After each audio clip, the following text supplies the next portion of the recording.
Welcome to స్వతంత్ర. నేను విజయ్. ముందుగా హెడ్లైన్స్ చూద్దాం.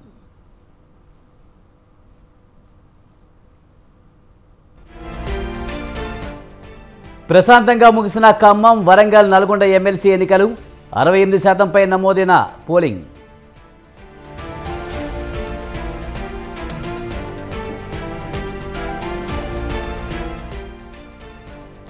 కాంగ్రెస్ ధాన్యం కొనుగోలులో అక్రమాలకు పాల్పడుతుందన్న ఏలేటి, బీజేపీ విద్వేష రాజకీయాలు చేస్తుందన్న జీవన్ రెడ్డి.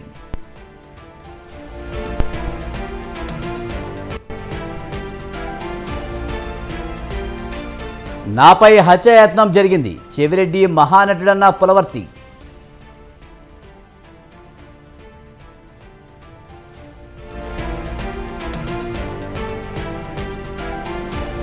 కౌంటింగ్ నాటికి రాష్ట్రానికి 20 కంపెనీల బలగాలు, 3 అంచెల భద్రతా వ్యవస్థను ఏర్పాటు చేశామన్న ఎంకే మీనా.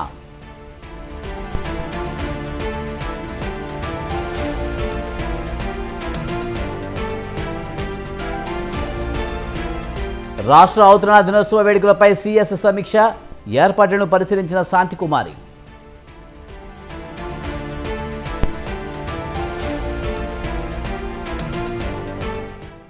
మే 31న సిట్ ముందు హాజరు కానున్న ప్రజ్వల్ రేవన్న, తాను తప్పు చేయలేదన్న ఎంపీ.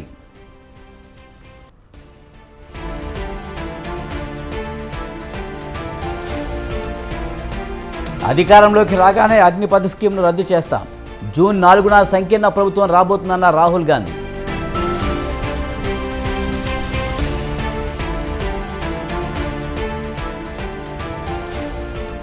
కాంగ్రెస్ 40 సీట్లు కూడా దాటదు, 400 స్థానాలు గెలుచుకుంటామన్న అమిత్ షా.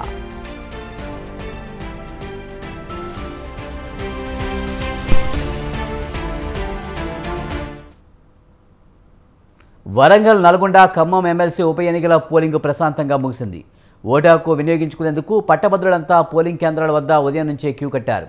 సాయంత్రం 4 గంటల వరకు క్యూ లైన్లో ఉన్న వారిని ఓటు వేసేందుకు అనుమతిస్తున్నారు అధికారులు. 12 జిల్లాల్లోని 34 అసెంబ్లీ నియోజకవర్గాల్లో ఎన్నికలు నిర్వహించారు. 52 మంది అభ్యర్థులు తమ అదృష్టాన్ని పరీక్షించుకుంటున్నారు. సాయంత్రం 4 గంటల వరకు 68% పోలింగ్ నమోదైంది.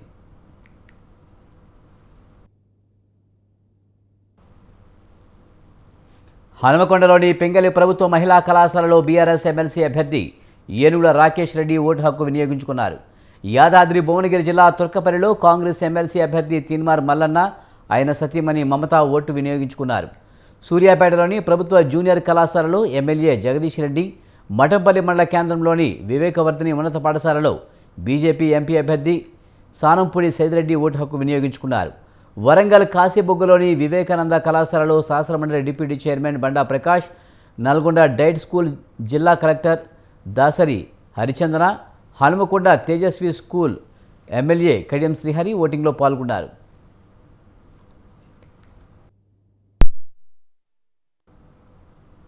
సీఎం రేవంత్ రెడ్డిపై బీజేపీ ఎమ్మెల్యే ఏలేటి మహేశ్వర్ రెడ్డి మరోసారి సంచలన ఆరోపణలు చేశారు. రేవంత్ రెడ్డి పీసీసీ పదవి కొన్నారని గతంలో కాంగ్రెస్ నేతనే చెప్పారని అన్నారు. తాను సీఎం రేవంత్ రెడ్డి లాగా అపాయింట్మెంట్ కాలేదని చెప్పారు. తొలిసారి ఎమ్మెల్యేగా గెలిచిన వారిని సీఎంగా చేసిన ఘనత బీజేపీదేనని గుర్తు చేశారు. కిషన్ రెడ్డి ఆదేశాల మేరకే సీఎంను కలిసి వినతిపత్రం ఇచ్చామన్నారు. 100 కోట్ల బకాయిలు ఉన్న రైస్ మిల్లర్లందరిపై చర్యలు తీసుకోవాలని ఏలేటి డిమాండ్ చేశారు. వీరి మీద విమర్శ వస్తే ముఖ్యమంత్రి మీద అనుమానపడుతున్నాడు. ముఖ్యమంత్రి మీద విమర్శ చేసిన రోజు ఆయన ఈయన మీద అనుమానపడుతున్నాడు. అరే మీరు ఎవరి మీద అనుమానపడండి, మీరు ఎవరి మీద ఒకరినొకరు మీకు మీ మధ్యలో కోఆర్డినేషన్ లేకుంటే మీరు ఇబ్బంది పడండి. కానీ అనవసరమైనటువంటి పర్సనల్ అలిగేషన్ చేస్తే బాగుండదు, జాగ్రత్త అని చెప్పి తెలియజేస్తూ ఉన్నాను. నిన్న మీరు ఏలెత్తి చూపిస్తూ ఉన్నారు మమ్మల్ని. ఏలెత్తి భయపెట్టే మాదిరిగా ఒక మంత్రిగా నువ్వు మమ్మల్ని భయపెట్టే మాదిరిగా నువ్వు మాట్లాడుతూ ఉన్నావు. మీ కుందేల సబ్బుడుకు భయపడేటోళ్ళు ఇక్కడ ఎవరు లేరు. మీరు ఏ రకమైనటువంటి గంభీర్యంకి పోయినా కూడా భారతీయ జనతా పార్టీ నాయకులు ఎప్పుడు కూడా భయపడాలని మరొకసారి తెలియజేసుకుంటూ, బీజేపీ మత రాజకీయాలు చేస్తుందని ఎమ్మెల్సీ జీవన్ రెడ్డి ఆరోపించారు. కాంగ్రెస్ పార్టీ సామాజిక వెనుకబాటు ఆధారంగానే రిజర్వేషన్లు కల్పించిందని అన్నారు. కేంద్రంలోని బీజేపీ కల్పిస్తున్న ఈడబ్ల్యూఎస్ రిజర్వేషన్ల మాదిరిగానే ముస్లింలకు కేటాయించామన్నారు. కానీ బీజేపీ కాంగ్రెస్పై తప్పుడు ప్రచారం చేస్తుందన్నారు. ఈబీసీల వాటాను ముస్లింలకు అందిస్తున్నారంటూ ప్రధాని మోదీ చేసిన వ్యాఖ్యలను జీవన్ రెడ్డి తప్పుపట్టారు. అంటే వాస్తవంగా కాంగ్రెస్ పార్టీ అటు హిందూ సమాజమే కానీ ఇతర ముస్లిం ఇసాయి ఏ వర్గమే కానివ్వండి కాక కేవలం సామాజిక వెనుకబాటుతనానికి గురైనటువంటి వర్గాలకు మాత్రమే రిజర్వేషన్ సౌకర్యం కల్పింప చేయబడడం జరిగింది. అది కేంద్రంలో ఓబీసీ రిజర్వేషన్ కానీ ఇవాళ కొన్ని రాష్ట్రాలలో స్థానికంగా రాష్ట్ర పరిధిలో అమలు చేయతలబడిన రిజర్వేషన్ కానివ్వండి కాక. కానీ ఇవాళ ఇదే కేంద్ర ప్రభుత్వం ఎన్డీఏ మరి ఇంత గొప్పగా చెప్పుకునేటువంటి నరేంద్ర మోడీ గారు ఈడబ్ల్యూఎస్ ఎకనామికల్ వీకర్ సెక్షన్ అనే నెపంతో ఇవాళ హిందూ వర్గాలకు ఏ విధంగానైతే అన్రిజర్వ్డ్ క్యాస్ట్ కు ఆర్థిక వెనుకబాటుతనం అనే నెపంతో ఏదైతే రిజర్వేషన్ సౌకర్యం కల్పింప చేయబడడం జరుగుతుందో similarly is getting facility to the Muslims also. BJP బీఆర్ఎస్లపై కాంగ్రెస్ సీనియర్ నేత జగ్గారెడ్డి తీవ్ర విమర్శలు చేశారు. ప్రధాని మోదీ హయాంలో ఒక్క ప్రాజెక్టు అయినా కట్టారని నిలదీశారు. నెహ్రూ హయాంలో అనేక ప్రాజెక్టులు నిర్మించారని అన్నారు. హైదరాబాద్కు సాగునీటి అవసరాల కోసం జంట జలాశయాలు నిర్మించామని చెప్పారు. సింగూరు మంజీరా నీళ్లను బీజేపీ నేతలు తాగలేదా అని ప్రశ్నించారు. ఆ రోజు మంజీరా డ్యాము సింగూరు నీళ్లు వీళ్ళు తాగినోళ్ళే కదా. కిషన్ రెడ్డి గారు కూడా మంజీరా డ్యాము సింగూరు నీళ్లు తాగిండ్రు. మళ్ళా కేసీఆర్ గారు కూడా సింగూరు మంజీరా డ్యామ్ నీళ్ళు తాగిండు. కేటీఆర్ కూడా తాగిండు. హరీష్ రావు గారు కూడా సింగూరు మంజీరా డ్యామ్ నీళ్లు తాగారు.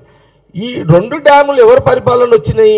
కాంగ్రెస్ ప్రభుత్వం పరిపాలన వచ్చినాయి. ఇది మీకు డైరెక్ట్ ఎవిడెన్స్ కదా, మేమేదో కల్లబొల్లి మాటలు చెప్తలేదు, ఇది వాస్తవాలు కాబట్టి మీకు చెప్తున్నాం. మీరు చెప్పండి, మేము జీవితం మొత్తంలో సింగూరు మంజీరా డ్యామ్ నీళ్లు తాగలేదు, ఇవి కాంగ్రెస్ ప్రభుత్వం రాలేవని మీరు ఛాలెంజ్ చేయగలుగుతారా? బీజేపీ కిషన్ రెడ్డి గారు హైదరాబాద్లో ఉన్నారు కదా, హైదరాబాద్లో కొన్ని ఏళ్ళు మంజీరా డ్యాము నీళ్లు సింగూరు నీళ్ళు వచ్చినాయి కదా, నేను తాగనే లేను.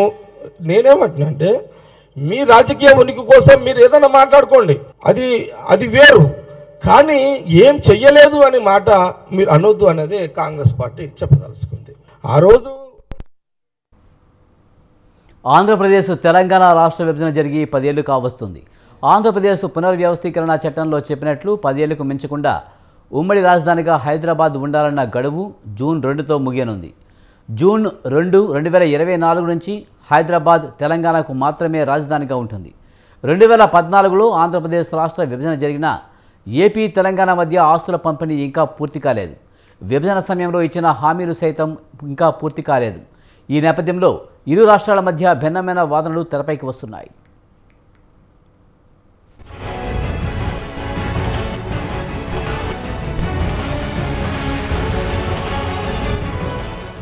తెలుగు రాష్ట్రాల మధ్య పెండింగ్లో ఉన్న సమస్యల పరిష్కారానికి తెలంగాణ ముఖ్యమంత్రి రేవంత్ రెడ్డి ప్రాధాన్యం ఇవ్వడంతో హైదరాబాద్ను ఉమ్మడి రాజధానిగా కొనసాగించాలని ఏపీకి చెందిన కొందరు నేతలు కేంద్రంపై ఒత్తిడి పెంచారు. ఏపీకి ఇంతవరకు రాజధానిని ఏర్పాటు చేసుకోనందున మరో 10 ఏళ్ల పాటు హైదరాబాద్ను ఉమ్మడి రాజధానిగా పొడిగించాలని కోరారు భారత్ నేషనల్ పార్టీ వ్యవస్థాపకుడు వివి లక్ష్మీనారాయణ. భారత రాష్ట్రపతి ప్రత్యేకమైన ఆర్డినెన్స్ జారీ చేయాలని కోరారు. రాష్ట్రపతిని ఒప్పించాలని ఏపీలోని ఇతర పార్టీలను లక్ష్మీనారాయణ కోరారు. 2034 వరకు ఉమ్మడి రాజధానిగా హైదరాబాద్ను ఉంచాలని ఏపీ కాంగ్రెస్ ఉపాధ్యక్షుడు కొరడుకొండ శివాజీ కూడా ఇటీవల డిమాండ్ చేశారు.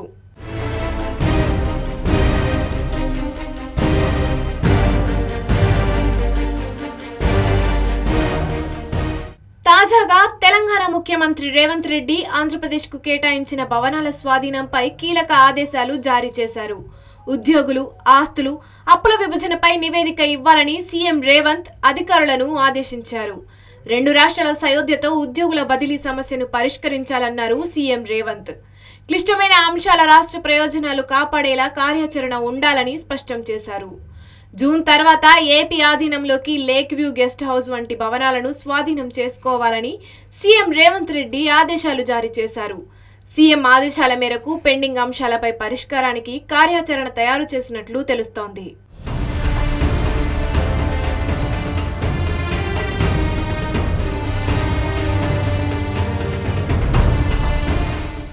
తెలుగు రాష్ట్రాల మధ్య ఉన్న ఉమ్మడి ఒప్పందం ముగింపు దశకు చేరుకున్నప్పటికీ విభజన చట్టంలోని షెడ్యూల్ 9, 10లోని సంస్థలు film development, state finance corporation, mineral development corporation, NTPC, RTC, Singareni ఆస్తుల పంపకానికి సంబంధించిన అంశాలు కొలిక్కి రాలేదు.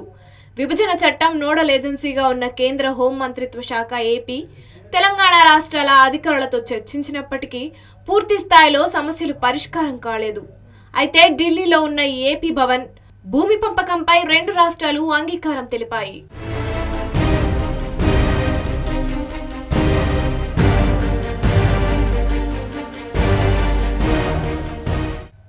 ఆంధ్రప్రదేశ్ రాజధాని అంశం ఇంకా పూర్తి కాకపోవడంతో ఇప్పటికీ ఉద్యోగులు అటు హైదరాబాద్, ఇటు విజయవాడ చుట్టూ ప్రదక్షిణలు చేస్తున్నారు.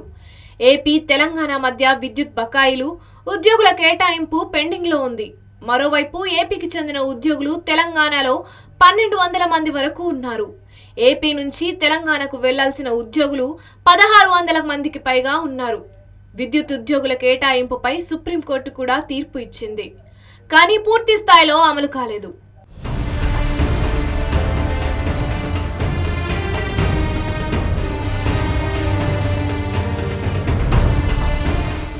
అసెంబ్లీ ఎన్నికల ఫలితాలు జూన్ 4న రానున్నాయి. ఆ తర్వాత కొత్త ప్రభుత్వం ఏర్పాటు కానుంది. అయితే ఎన్నికల ఫలితాలకు ముందే జూన్ 2న 2 రాష్ట్రాలకు మధ్య ఉన్న ఉమ్మడి ఒప్పందం ముగుస్తోంది. ఈ నేపథ్యంలో ఏపీకి చెందిన పలువురు నేతల నుంచి ఉమ్మడి రాజధానిగా హైదరాబాద్ను మరింత కాలం పెంచాలన్న డిమాండ్ వినిపిస్తుండటంతో కేంద్ర నిర్ణయం ఎలా ఉండనుంది అనేది ఆసక్తికరంగా మారింది.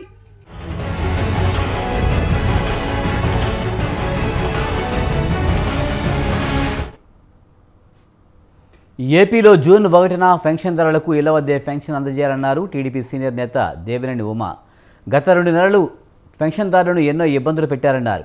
ఏప్రిల్, మే నెలలో 10ల సంఖ్యలో వృద్ధుల మరణాలకు కారణమయ్యారన్న ఆయన ఇప్పుడైనా సచివాలయ సిబ్బంది సాయంతో పెన్షన్లు ఇంటి వద్దే అందించాలని కోరారు. వృద్ధుల చావుకు కారకులైన అధికారులు మూల్యం చెల్లించక తప్పదని ఆయన స్పష్టం చేశారు.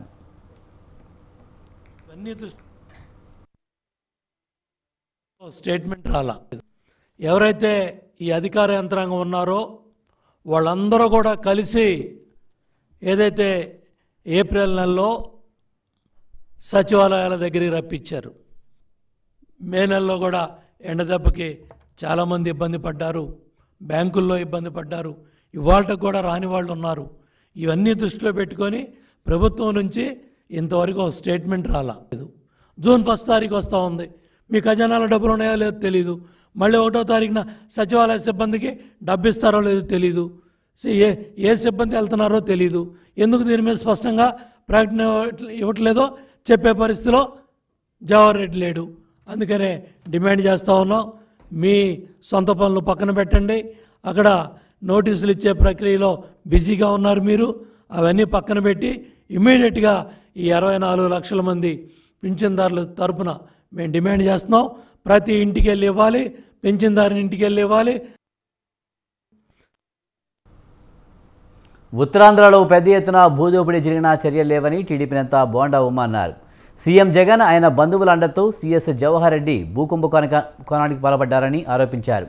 సీఎస్ జవహర్ రెడ్డి ప్రమేయంపై ఆధారాలున్న చర్యలు ఉండవని ప్రశ్నించారు. భోగాపురం మండలంలో సీఎస్ 2000 కోట్ల స్కామ్ చేశారని సంచలన ఆరోపణలు చేశారు. జీవో 596 ద్వారా డీఫామ్ పట్టాలను కొట్టేస్తున్న తీరుపై విచారణ లేదా అని ప్రశ్నించారు. ఎన్నికల సమయంలో అధికార దుర్వినియోగంపై తీసుకున్న చర్యలేవంటూ నిలదీశారు. ఈసీకి చాలాసార్లు ఫిర్యాదు చేసినా ఫలితం లేదని అన్నారు. సీఎస్ బాధ్యతల నుంచి జవహర్ రెడ్డిని తప్పించాలని డిమాండ్ చేశారు. అవసరమైతే హైకోర్టు సిట్టింగ్ జడ్జితో విచారణ జరపాలని బోండా ఉమా కోరారు.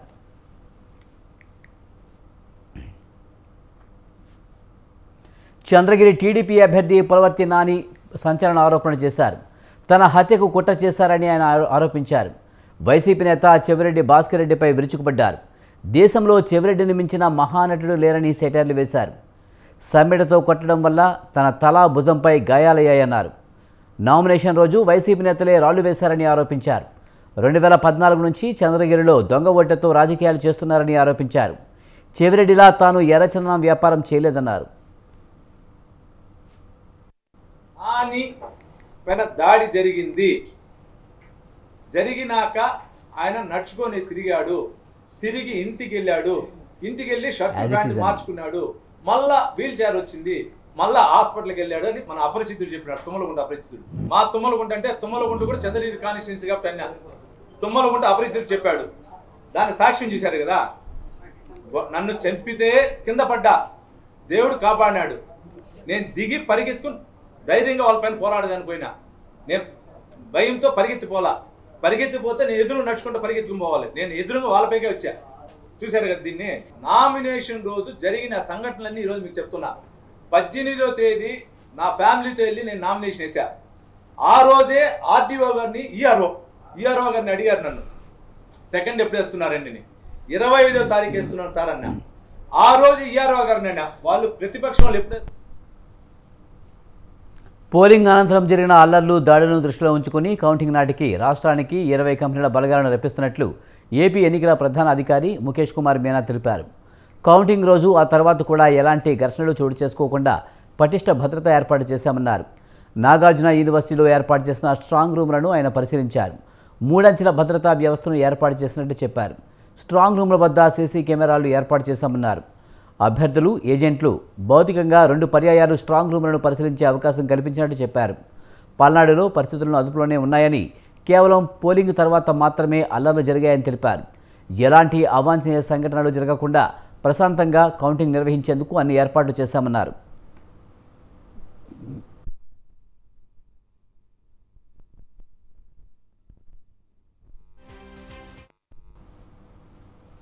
తెలంగాణ రాష్ట్ర అధికారిక చిహ్నంపై చిత్రకారుడు రుద్ర రాజేశంతో ముఖ్యమంత్రి రేవంత్ రెడ్డి సమావేశమయ్యారు. ఈ సందర్భంగా రాష్ట్ర అధికారిక చిహ్నంపై చిత్రకారుడు రుద్ర రాజేశంతో సీఎం చర్చించారు.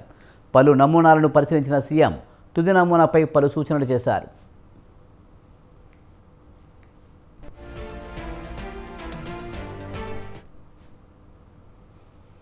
పదేళ్లు రాష్ట్ర ఆవిర్భావ ఉత్సవాలకు తెలంగాణ ప్రభుత్వం రెడీ అవుతుంది. కాంగ్రెస్ పార్టీ అధికారంలోకి వచ్చిన తర్వాత జరుగుతున్న తొలి ఉత్సవాలు కావడంతో ప్రతిష్టాత్మకంగా తీసుకుంది. తెలంగాణ సంస్కృతి ఉట్టిపడేలా రాష్ట్ర చిహ్నం తెలంగాణ తల్లి విగ్రహం మార్చనున్నట్లు సీఎం రేవంత్ రెడ్డి ఇప్పటికే స్పష్టం చేశారు. అందశ్రీ రాసిన జయ జయ హే తెలంగాణ పాటను తెలంగాణ గీతంగా ప్రకటించారు.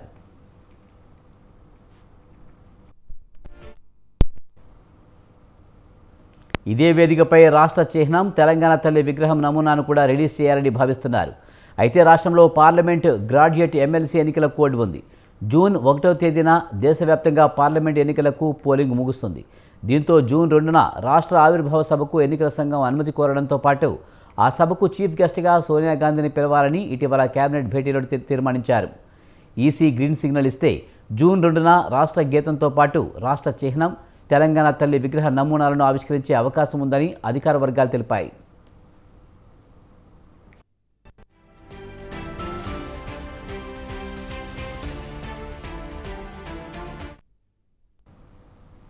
తెలంగాణ తల్లి రాష్ట్ర చిహ్నాన్ని మార్చాలని రాష్ట్ర కేబినెట్లో ఇప్పటికే నిర్ణయం తీసుకున్నారు. సబ్బండ వర్గాల ఆత్మగౌరవం ప్రతిబింబించేలా తెలంగాణ తల్లి విగ్రహాన్ని తీసుకువస్తున్నట్లు అధికారిక వర్గాలు తెలిపాయి.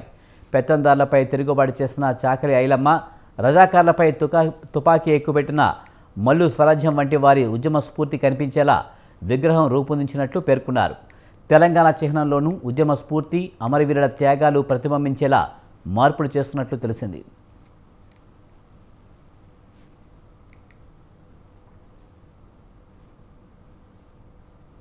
తెలంగాణ రాష్ట్ర అవతరణ దినోత్సవ ఏర్పాట్లపై తెలంగాణ సీఎస్ శాంతికుమారి సమీక్ష నిర్వహించారు. అత్యంత వైభవంగా తెలంగాణ రాష్ట్ర అవతరణ దినోత్సవం నిర్వహించాలని అధికారులకు సూచించారు. జూన్ 2న ఉదయం గన్ పార్క్లోని అమరవీరుల స్తూపం వద్ద సీఎం రేవంత్ రెడ్డి అమరవీరులకు నివాళులర్పించనున్నారు. పరేడ్ గ్రౌండ్స్లో అవతరణ దినోత్సవం నిర్వహించనున్నారు. ఈ సందర్భంగా రాష్ట్ర గీతాన్ని సీఎం రేవంత్ రెడ్డి ఆవిష్కరిస్తారు. రాత్రి 7 గంటల నుంచి రాత్రి 9 గంటల వరకు ట్యాంక్ బండ్ కళారూపాలను ప్రదర్శిస్తారు. తెలంగాణ రాష్ట్ర అవతరణ దినోత్సవ ఏర్పాట్లను పరిశీలించిన సీఎస్ స్టేజ్ ఏర్పాట్లు, బారిగేడింగ్, సభా ప్రాంగణంతో విద్యుత్, మంచినీటి సరఫరా, మైక్ సిస్టమ్ ఏర్పాట్ల గురించి ఆయా శాఖల అధికారులను అడిగి తెలుసుకున్నారు.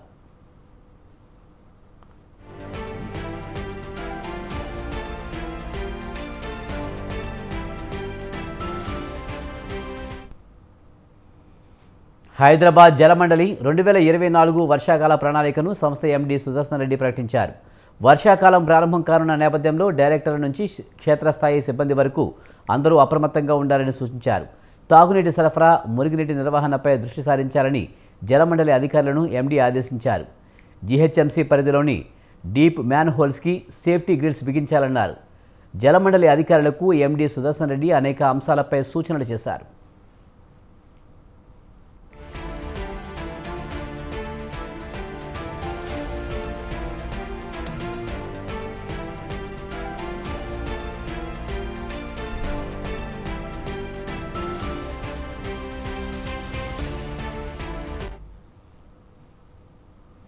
ఢిల్లీ లిక్కర్ స్కామ్ కేసులో బీఆర్ఎస్ ఎమ్మెల్సీ కవిత బెయిల్ పిటిషన్లపై విచారణ రేపటికి వాయిదా పడింది.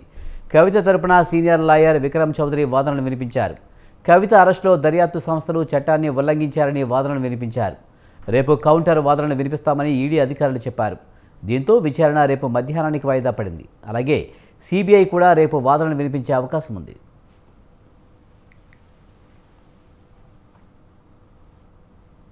ఈడీ, సిబిఐ కేసుల్లో బెయిల్, కవితను అరెస్ట్ చేసేందుకు ట్రయల్ కోర్టు అనుమతి, సిబిఐకి కస్టడీ ఇవ్వడాన్ని సవాల్ చేస్తూ ఆమె ఢిల్లీ హైకోర్టులో వేరువేరుగా పిటిషన్లు దాఖలు చేశారు. ఈ పిటిషన్లను సింగిల్ బెంచ్ గత శుక్రవారం విచారించింది. మద్యం కుంభకోణంలో 50 మంది నిందితుల్లో కవిత ఒక్కరే మహిళ అని, మహిళా చట్టం ప్రకారం ఆమెకు బెయిల్ మంజూరు చేయాలని సీనియర్ న్యాయవాది విక్రమ్ చౌదరి వాదించారు.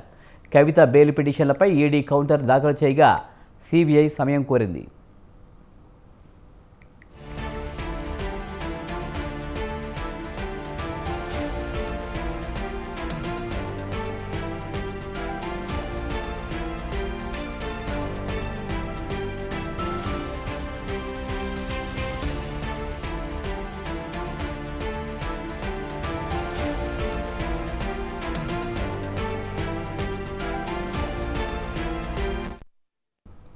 మద్యం కేసులో కవితను మార్చి 15న హైదరాబాద్లోని ఆమె నివాసంలో ఈడీ అరెస్ట్ చేసింది. 16వ తేదీన రౌస్ అవెన్యూ కోర్టులో ఆమెను హాజరుపరిచింది. తిహార్ జైలులో జ్యుడిషియల్ కస్టడీలో ఉన్న కవితను ఏప్రిల్ 11న సిబిఐ అరెస్ట్ చేసింది. మరోవైపు కుమారుడికి పరీక్షల నేపథ్యంలో మధ్యంతర బెయిల్, రెగ్యులర్ బెయిల్ పిటిషన్లను రౌస్ అవెన్యూ కోర్టు తిరస్కరించింది. మార్చి 26న ట్రయల్ కోర్టు జ్యుడిషియల్ కస్టడీ విధించగా తిహార్ జైలులో ట్రయల్ ఖైదీగా కవిత దాదాపు 2 నెలల పాటు ఉన్నారు.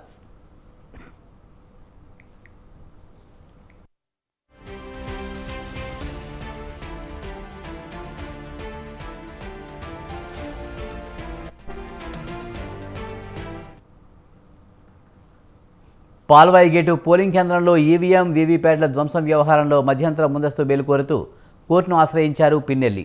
తనపై నమోదైన మరో 3 కేసుల్లో ముందస్తు బెయిల్ మంజూరు చేయాలని కోరుతూ హైకోర్టులో పిటిషన్లు దాఖలు చేశారు. ఈవీఎంను ధ్వంసం చేసిన వ్యవహారంలో జూన్ 6 వరకు అరెస్టు చేయవద్దని ఇప్పటికే హైకోర్టు ఆదేశించిందని, అయినా పోలీసులు వరుస ఎఫ్ఐఆర్లు నమోదు చేస్తున్నారని కోర్టుకు తెలిపారు. ఈ నేపథ్యంలో పిన్నెల్లి పిటిషన్ను విచారించిన కోర్టు తీర్పును రిజర్వ్ చేసింది.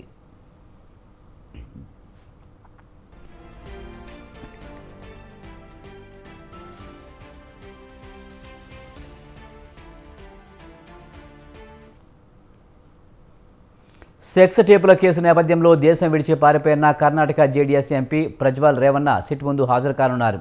మే 31న ప్రత్యేక దర్యాప్తు బృందం ముందు హాజరు కానున్నట్లు ప్రజ్వల్ రేవన్న తెలిపారు. తనను తప్పు పట్టవద్దని, 31వ తేదీ ఉదయం 10 గంటలకు సిట్ ఎదుట హాజరవుతానంటూ ఓ వీడియో విడుదల చేశారు. దర్యాప్తు బృందానికి సహకరిస్తానన్న ప్రజ్వల్ న్యాయ వ్యవస్థపై తనకు నమ్మకం ఉందన్నారు. తాను ఏ తప్పు చేయలేదని వీడియోలో చెప్పుకొచ్చారు.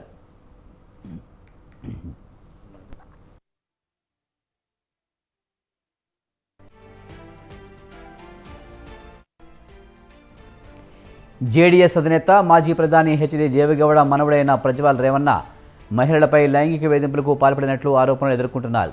పలువురు మహిళలను లైంగికంగా వేధించిన పలు వీడియోలు బయటకు రావడంతో ఏప్రిల్ 26న అతను దేశం విడిచి వెళ్లిపోయాడు.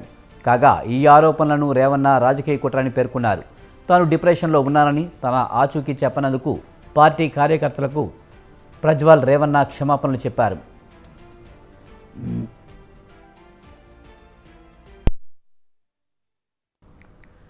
ప్రజ్వల్ విదేశాలకు పరారై నెల రోజులైంది. ఇప్పటి వరకు అతని ఆచూకీని స్పెషల్ ఇన్వెస్టిగేషన్ ఫోర్స్ గుర్తించలేకపోయింది.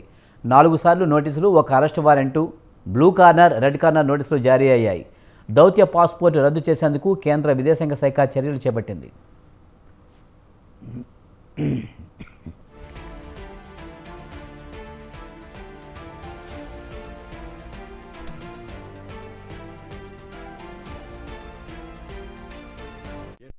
ನಾನು ಫಾರಿನ್ ಹೊರಟಾದ್ಮೇಲೆ 3-4 ದಿನದ ನಂತರ ನಾನು ಯೂಟ್ಯೂಬ್ ನೋಡುವಂಥ ಸಂದರ್ಭದಲ್ಲಿ, ನ್ಯೂಸ್ ಚಾನೆಲ್ ನೋಡುವಂಥ ಸಂದರ್ಭದಲ್ಲಿ ನನಗೆ ಈ ಮಾಹಿತಿ ದೊರಕುವಂಥ ಕೆಲಸ ಆಯಿತು. ಮಾಹಿತಿ ದೊರಕಿದ ಮೇಲೆ ನಂತರ SITನೂ ಕೂಡ ಏನು ಒಂದು ನೋಟಿಸ್ ಕೊಡುವಂಥ ಕೆಲಸ ಮಾಡಿತು. ಆ SIT ನೋಟಿಸ್ಗೂ ಕೂಡ ನಾನು ಎಕ್ಸ್ ಖಾತೆ ಮುಖಾಂತರ ಮತ್ತು ನನ್ನ ಲಾಯರ್ ಮುಖಾಂತರ ನಾನು 7 ದಿನ ಸಮಯ ಅವಕಾಶ ಕೇಳಿದ್ದೆ. 7 ದಿನ ಸಮಯ ಅವಕಾಶ ಕೇಳಿದ ಮೇಲೆ ಕೂಡ ಅದು ಮಾರನೇ ದಿನನೇ ಏನು ಕಾಂಗ್ರೆಸ್ಸಿನ ಹಿರಿಯ ನಾಯಕರಾದಂಥ ರಾಹುಲ್ ಗಾಂಧಿ ಅವರು ಮತ್ತು ಹಾಗೂ ಎಲ್ಲ ಹಿರಿಯ ನಾಯಕರುಗಳು ಏನು ಓಪನ್ ವೇದಿಕೆಗಳಲ್ಲಿ ಈ ಒಂದು ವಿಚಾರಗಳನ್ನ ಪ್ರಚಾರ ಮಾಡೋದಕ್ಕೆ ಪ್ರಾರಂಭ ಮಾಡಿದ್ರು, ಚರ್ಚೆ ಮಾಡೋದಕ್ಕೆ ಪ್ರಾರಂಭ ಮಾಡಿದ್ರು, ಒಂದು ರಾಜಕೀಯದ ಪಿತೂರಿ ಮಾಡೋಂಥ ಕೆಲಸನ ಮಾಡಿದ್ರು. ಇದೆಲ್ಲ ನೋಡಿದಂಥ ಸಂದರ್ಭದಲ್ಲಿ ನಾನು ಡಿಪ್ರೆಷನ್ಗೆ ಹೋಗುವಂಥ ಕೆಲಸ ಆಯಿತು, ಐಸೋಲೇಷನ್ಗೆ ಹೋಗುವಂಥ ಕೆಲಸ ಮಾಡಿಕೊಂಡೆ. ಹಾಗಾಗಿ ನಾನು ಮೊದಲನೇದಾಗಿ ನಿಮ್ಮೆಲ್ಲರನ್ನೂ ಕ್ಷಮಾಪಣೆ ಕೇಳಿದೆ, దయవిಟ್ಟು క్షమించి ಅಂತ ಕೇಳಿದೆ. ನಾನು ఇండియా కూటమి అధికారంలోకి వస్తే అగ్నిపథ స్కీమ్ను రద్దు చేస్తామని రాహుల్ గాంధీ హామీ ఇచ్చారు. జూన్ 4న ఇండియా కూటమి సంకీర్ణ ప్రభుత్వం రాబోతుందని అన్నారు. ప్రభుత్వం ఏర్పాటైన వెంటనే అగ్నివీర్ పథకాన్ని అంతం చేస్తామని పేర్కొన్నారు. నన్ను దేవుడే పంపించాడంటూ ఇటీవల మోడీ చేసిన వ్యాఖ్యలపై రాహుల్ గాంధీ విమర్శలు గుప్పించారు. జూన్ 4 తర్వాత అవినీతి గురించి ఈడీ మోడీని అడిగితే నాకేమీ తెలియదు, నన్ను పంపింది దేవుడే అని చెబుతారా అని ప్రశ్నించారు. దేశంలోని యువతకు ఉపాధి కల్పించడంలో మోడీ విఫలమయ్యారని ఆరోపించారు. మోడీజీ సుదీర్ఘ ప్రసంగాలు చేయడం మానేయండి, దేశాన్ని విభజించడానికి ప్రయత్నించవద్దని రాహుల్ గాంధీ తెలిపారు. मैं नहीं जानता, परमात्मा ने कहा था ये जो निर्णय होते हैं इनको मैं नहीं लेता, ये परमात्मा लेता है. मुझे परमात्मा ने ऊपर से भेजा है, मैं बायोलॉजिकल नहीं हूं, मैं परमात्मा का मैसेंजर हूं, उनका काम करने आया हूं. ये उन्होंने पता है क्यों कहानी निकाली है ये परमात्मा वाली, क्योंकि चुनाव के बाद जब वही ईडी के लोग नरेंद्र मोदी से अदानी जी के बारे में पूछेंगे तो नरेंद्र मोदी कहेंगे मैं नहीं जानता, परमात्मा ने कहा था. आप लंबे लंबे भाषण देना बंद कीजिए, देश को बांटने की कोशिश नहीं कीजिए. బీజేపీ ఖచ్చితంగా 400 స్థానాలపైన గెలుచుకుంటుందని కేంద్ర హోంమంత్రి అమిత్ షా ధీమా వ్యక్తం చేశారు. ఉత్తరప్రదేశ్ ఎన్నికల ప్రచారంలో పాల్గొన్న ఆయన కాంగ్రెస్, సమాజ్వాదీ పార్టీలపై విమర్శలు చేశారు. ఇండియా కూటమి తుడిచిపెట్టుకుపోతుందన్నారు. ఈసారి కాంగ్రెస్ పార్టీ 40 సీట్లు కూడా దాటదన్న ఆయన సమాజ్వాదీ పార్టీకి 4 సీట్లు కూడా రావన్నారు. भविष्यवाणी कर जाता हूं, 4 तारीख को 2 बजे राहुल बाबा की प्रेस कॉन्फ्रेंस है और वो कहेंगे हम चुनाव ईवीएम के कारण हारे हैं, ईवीएम के कारण. तो देश भर की जनता नरेंद्र मोदी जी को चुनने के लिए तैयार बैठी. 4 तारीख को परिणाम आने वाला है, मोदी जी 400 पार करने वाले हैं. और मैं एक और भविष्यवाणी कर जाता हूं, 4 तारीख को 2 बजे राहुल बाबा की प्रेस कॉन्फ्रेंस है और वो कहेंगे బంగాళాఖాతంలో ఏర్పడిన రేమాల్ తుఫాను బంగ్లాదేశ్, పశ్చిమ బెంగాల్ సరిహద్దుల్లో తీరం దాటిన తర్వాత విధ్వంసం సృష్టించింది. తీరం దాటే సమయంలో తుఫాను దాటికి బెంగాల్ వణికిపోయింది. 135 కిలోమీటర్ల వేగంతో వీచిన బలమైన గాలులకు వందల సంఖ్యలో వృక్షాలు నేలకొరిగాయి. సాధారణ రైలు, మెట్రో రైలు సర్వీసులతో పాటు ట్రాఫిక్కు తీవ్ర అంతరాయం ఏర్పడింది. కోల్కతాలో అనేక చోట్ల నీరు నిలిచిపోవడంతో వాహనదారులు తీవ్ర ఇబ్బందులు ఎదుర్కొన్నారు. దీంతో రాష్ట్ర, జాతీయ విపత్తు నిర్వహణ దళాలు రంగంలోకి దిగి సహాయక చర్యలు చేపట్టాయి.